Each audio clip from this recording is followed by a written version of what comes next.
What's going on, guys, and welcome back. I know it's been a while. I've been kind of busy, kind of slacking, kind of, I don't know how to explain it, but we are back. And today we are back on the SRT. And I have so much work to do that I don't even know how I'm gonna get it all done. Let me show you. Obviously the engine needs to go back in, as well as all the suspension. Basically every single thing that exists on the front of this Jeep has to be reinstalled. And honestly, I don't envy the guy that has to do it. Unfortunately, that guy is me. And here we have the entire interior that also needs to be put back together. Kat is going to help me. More of a moral support and service animal type stuff. Watch, he's gonna jump me. Ah! Okay, all right, now we gotta get back to work. Ow! Hey, that was a sucker punch. So I'm going to start with the interior. I'm going to get all the seats back in it, get the dashboard back in it. That way all the wires and everything going through the firewall, we don't have to worry about installing stuff on the engine bay and not running it through the wall. So I think that's going to be the better idea. Before we continue with the video, I want to show you guys another product that I have on my Amazon store. It's the Yantu A22 tire inflator. Let's open this thing up and check it out.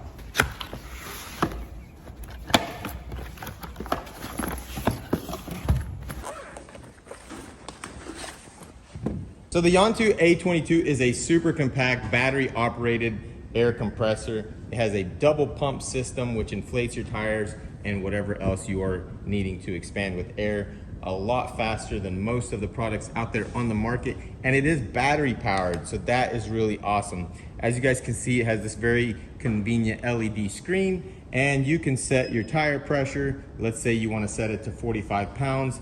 We hit the start button.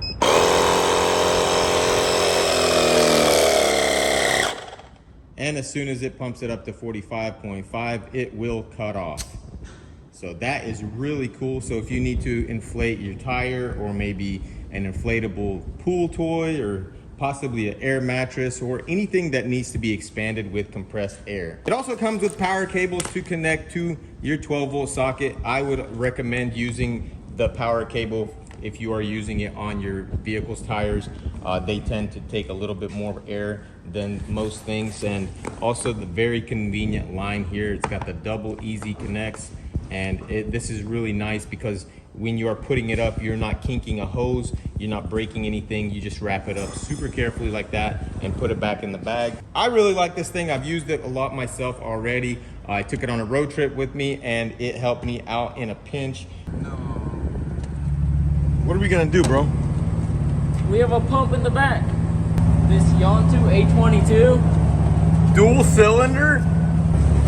Pull the hose out. That's sick. Plug this thing right here. Boom. Walk over to your flat tire. Easy connection. Bump that PSI up.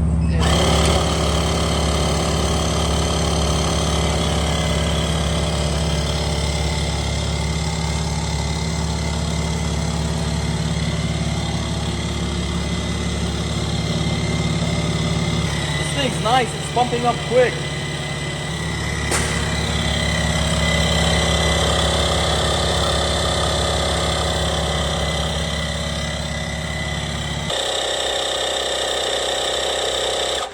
Look at that, got us to 42 PSI in how long?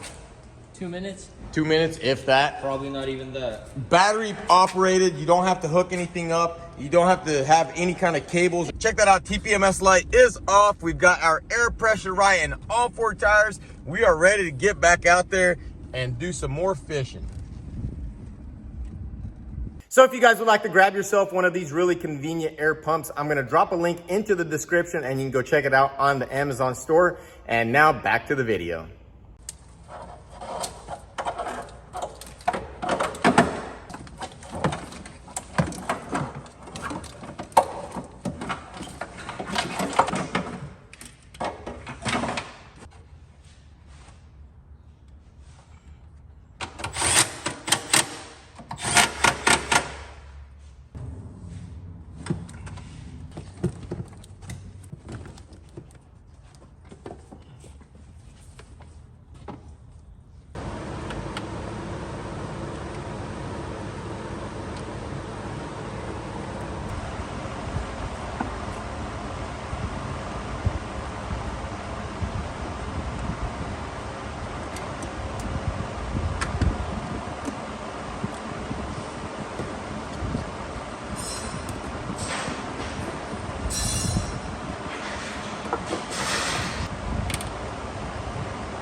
look at that, guys. I got the engine bay all dressed up and ready for the engine. I've got all the firewall panels back on it. We've got everything nice and bolted up. We've got all the brake lines in their spot. We have everything routed the way it needs to go. And we've got the windshield wiper blade motor in there. Everything is on. I'm not putting this fuse box on because there is a wire here that still has to plug in. So the next step is to get this big 6.4 Hemi into that engine bay with nothing but brute force, since we do not have the forklift here anymore. So I'm thinking like a little roly-poly jack, jack it up in the front, put a little cart on the back and roll it over there and just smack it in. And of course, I've got all the dash bones hooked back up and the steering rod. All the wiring is back in its spot. Everything's hooked up. But before we do all that, I would like to get this roof airbag replaced. That way it's going to be just easier. I'm gonna have a lot more room. And also I want to cut that glass out before I put the dash pad in. So for now, we are going to stick the engine back into it. And once we get that engine back in it, it's gonna be all smooth sailing from here. Guys, I ain't even gonna lie. This has been an absolute nightmare of a job. From the first initial pull to pulling the motor to replacing the frame rail to everything that I've had to go through. It was just a bunch of tedious work. But here we are. We are like 70% done. We're almost there. I see a light at the end of the tunnel. I'm going towards it. Dirty hands. But yeah, man, I'm super happy, man. I have no words. I'm super excited. And we got the Chevy pulled in. It has an oil leak from somewhere. I don't know where it's coming from, but it's got like a little oil leak somewhere down there at the bottom. But you know, it makes sense. It's a Chevrolet. Also, check out this new project we got going on, guys. You guys can actually relate because this car belongs to a subscriber, and that's pretty cool. He's one of you guys. Look at this. Woo-wee. Dang, this is exactly how my M3 was hit, but you know, since my M3 had that big S55, it was like right here, and this part hit it, broke the valve cover, broke the timing chain, broke the timing gear, broke the oil, broke the entire engine. This is gonna be an interesting little job. We got all brand new dealer parts for it. Got the awesome CS hood for it as well. And this car is actually really nice. I love the 19-inch rims. I wish my car had 19s on it, but I feel like they would fill that wheel well out real nice. But 440i, pretty nice. It's the Grand Coupe style. I don't know if you guys like that or not, but I really don't care what you like, so you know. But stay tuned for that, guys. I'm slowly getting back into the groove. Once this Jeep is gone, I'm gonna start taking on jobs one by one, like the BMW. And since nobody's getting married in the near future, well, you know what? Somebody is getting married, but I can't go to the wedding. I just can't do it. I don't have time. So yeah, we're gonna stick to cranking and making money. But that's gonna be it for this video, guys. Stay tuned. I am going to be sticking that engine into this SRT with my bare hands. And if you wanna see that happen, hit that subscribe button, turn on those bell notifications. That way every time I post, it makes a little ding dong. And also take the like button out on a date and make sure you smash. Peace.